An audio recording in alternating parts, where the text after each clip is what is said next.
कुदरत के खजाने में ऐसी नायाब चीज़ें हैं जो आज तक शायद ही आपने देखी हैं और बहुत सी ऐसी चीज़ों के बारे में आप जानते तक नहीं होंगे।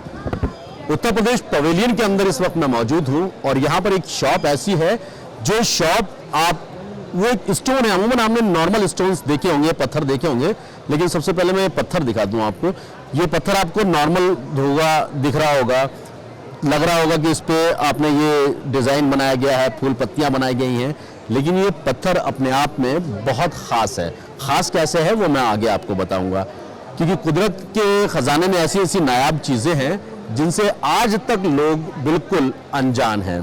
उत्तर प्रदेश के बांदा में जो गंगा है, जो नदी है, उस नदी में ये पत्थर पाया जाता है। और इस पत्थर किस तरीके का होता है पहले मैं वो आपको दिखा दूं। ये इस तरीके का पत्थर होता है। अब आप कहेंगे कि ये तो नॉर्मल पत्थर की तरह है, लेकिन इसकी खूबसूरती, इसकी काबिलियत क्या है वो मैं आपको दिखाता हूँ। अब मैं इसको पलटता हूँ। अब आपको इसके अंदर एक डिज़ाइन दिख रहा होगा, पेड़ पौधे फूल पत्तियाँ। तो अगर आपको लग रहा है कि ये पत्थर के ऊपर डिज़ाइन बनाया गया है तो आप सरासर गलत लग रहा होगा, आपको गलत सोच रहे हैं या आपको गलत महसूस हो रहा होगा इस बात को। ये कुदरत का बनाया हुआ डिज़ाइन है और ऐसा उस नदी में, किस नदी में ये मिलता है, कहाँ पर ये मिलता है, हम आगे बात में आपको बताएंगे। इस पत्थर की खासियत है कि आपको ये फूल पत्ती और जो जो चीज़ें आप इसमें देख रहे हैं वो सभी चीज़ें कुदरती बनी हुई हैं। इस पत्थर, सिर्फ इस पत्थर को कटिंग करके तराशा जाता है, उसके बाद जो इनको ये सब शक्ल दी जाती है। अब बात करते हैं और जानते हैं कि पत्थर मिलता कहाँ है, कैसे ये आता है। सर क्या नाम है आपका और कहाँ से हैं? जी सर, मैं बांदा से हूँ। रविशंकर सोनी नाम है। My father name Shri Dwarka Prasad Soni और फादर मेरे नेशनल अवार्डी हैं। और इस पत्थर को ढूंढने के लिए तो बांदा की केन नदी में निकलता है ये पत्थर जो, जी बांदा की केन नदी में निकलता है। और सर ये फादर समथिंग 40 वर्ष से मेरा काम कर रहे हैं जो है। और इस पत्थर को निकालने के लिए सबसे पहले ये तो नदी से निकालते हैं। नदी से निकालने के बाद इसको जो है पहले हथौड़ी से हम लोग तोड़ते हैं। तोड़ने के बाद हम लोग धूप की रोशनी में देखते हैं ऐसे जो है, जब ब्लैक लाइनिंग हमें दिखती है। ये देख रहा हूँ मैं, जी जी जी जी, ये आपको पूरी तरीके से ट्रांसपेरेंट नजर आएगी। ये पूरी ट्रांसपेरेंट पत्थर है। अमूमन आपने कभी गौर किया होगा, जब आप ताजमहल घूमने गए होंगे तो वहाँ पर भी बहुत सारे ऐसे संगमरमर हैं जो ट्रांसपेरेंट, जिनके आर पार रोशनी जाती है। इस पत्थर पे बिल्कुल ट्रांसपेरेंट आपको देखने को मिलेगा। ये पत्थर आप देखेंगे तो ये भी, इसमें भी ट्रांसपेरेंसी पूरी तरीके से निकलेगी। तो ये अपने आप में कुदरत का एक करिश्मा है और नायाब खजाने में से है। जी आगे आप बताएं इसके बारे में क्या है। फिर इसके बाद हम लोग कटिंग करते हैं इसको। स्टील वायर से पहले जो है हम लोग स्टील वायर से इसको कटिंग करते थे। तो एक स्टोन काटने के लिए समथिंग 1 हफ्ते का समय लगता था। तो काफ़ी टाइम लगता था। बड़े बड़े पत्थर निकलते हैं ये सर समथिंग 10 से 12 इंच, इससे बड़े नहीं निकलते। जी इससे बड़े नहीं निकलते। 1 इंच से लेकर 10 से 12 इंच तक। फिर कटिंग करने के बाद हम लोग फिर इसके बाद स्लाइस निकाल देते हैं। और स्लाइस निकालने के बाद एक ही लेयर निकलेगा, 1 लेयर या 2 लेयर, समथिंग 1 या 2 लेयर, ज़्यादा से ज़्यादा, इससे ज़्यादा नहीं निकलेगा। फिर निकालने के बाद हम लोग इसमें सेप दे देते हैं।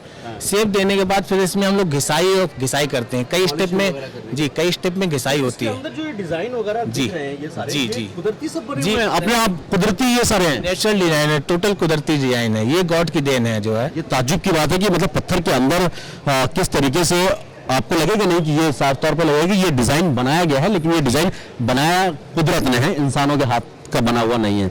अब कुछ पत्थर पहले मैं आपको दिखा दूं। ये सब पत्थर जो है, ये छोटे छोटे, ये आप देखेंगे ये सारे पत्थरों के ऊपर जो पेड़ पौधे फूल पत्तियां हैं, ये सब नेचुरल डिजाइन हैं, ये कुदरती हैं सारे, इनके अंदर बने हुए, इससे कोई बनाया नहीं गया है।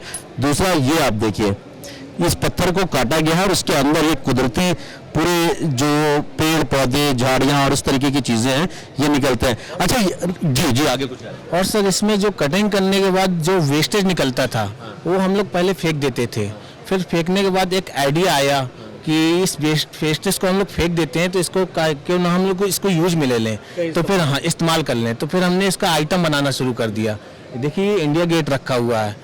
अच्छा, इसी आइटम से, इसी स्टोन, इसी की वेस्टेज से, जी इसी की वेस्टेज से हमने ये आइटम बनाना शुरू कर दिया। इंडिया गेट बनाया, इससे पहले हमने ताजमहल बनाया, इससे पहले हमने कलिंजर का फोर्ट बनाया, कलिंजर फोर्ट बनाया, फिर ये जो है शिव मंदिर बनाया।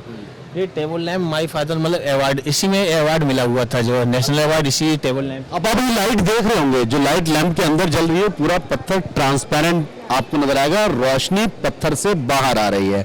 नाम क्या बताया आपने पिताजी का? जी श्री द्वारका प्रसाद सोनी। जी चाचा जी श्री सुरेंद्र कुमार विश्वकर्मा जो है पापा जी के बहुत खास मित्र हैं, जो जी भाई हैं। तो आप लोग साथ इस वक्त आए हैं। अब आपको मैं दिखा दूं ये बुंदेलखंड शजर, इसको क्या बोलते क्या है इस पत्थर को? सजर स्टोन, शजर स्टोन बोलते हैं।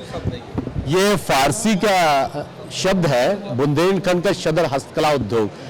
ये मतलब बांदा में ही होता है या सब कहीं और भी होता है? बांदा में ही होता है। इसके पत्थर जो बांदा में मिलता है केन नदी पे, और ये केन नदी हमारी एमपी से अटैच है, तो वहाँ से जो पानी बह के आता है उसी के साथ में पत्थर भी आते हैं। तो ये पानी में ही हिंदुस्तान में कहीं और मिलता है? नहीं, और कहीं नहीं मिलता, और कहीं नहीं मिलता। जहीं भी मिलेगा बांदा ही मिलेगा, बांदा ही मिलता है।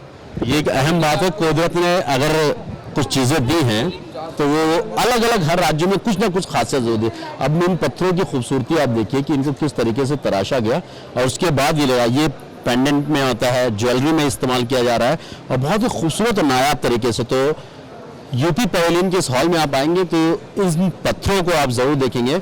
आप देखकर यकीन नहीं कर पाएंगे कि कुदरत का नायाब करिश्मा अगर हम कहें तो वो गलत नहीं होगा, क्योंकि इन पत्थरों में डिजाइन और इस तरीके की चीजें, ये अंगूठी बनी हुई है और इस तरीके से अंगूठी भी आप इसको अंगूठी में भी पहन सकते हैं। तो आने वाले वक्त में जिस तरीके से लोग नेचुरल, और ये आपको सारा सामान ज्वेलरी जो लेडीज ज्वेलरी है उसमें काफ़ी इस्तेमाल होगा।